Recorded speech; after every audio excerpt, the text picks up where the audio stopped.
Seat जितेर एक खान mic समात्नलाई मात्रै होइन, हामी यो पटक संसदमा सरकार निर्माण गर्ने हैसियत लिएर जान चाहन्छौँ, ताकि नेपाली जनताको कानून निर्माणमा हामीले नेपाली जनताको काम हामीले गर्न सकौं र सरकार निर्माण पनि गर्न सकौं, ताकि एउटा नीति बदल्दाखेरि युगौं युगसम्म नेपाली जनताको हामीले माग गरे बमोजिम तपाईहरूले हामीलाई देशभरिबाट यति धेरै मत दिएर पठाउनु भएको छ। यो मत मात्रै होइन साथीहरू, यो तपाईहरूले दिनुभएको जिम्मेवारी हो, यो तपाईहरूको आँखामा देखिएको आशा हो, यो तपाईहरूले हृदयमा सजाउनु भएको तपाईहरूको विश्वास हो,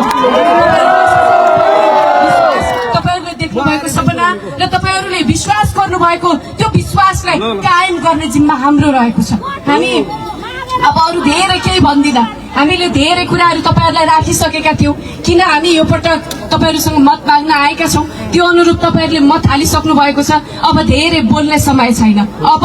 सरकार निर्माण गर्ने र नेपाली जनताको मुद्दा समाधान गरेर युगौं युगसम्म पनि नेपाली जनताले अब गुनासो गर्नु नपर्ने तरिकाले समाज निर्माणमा प्रतिबद्ध रहने काम गर्नुपर्छ।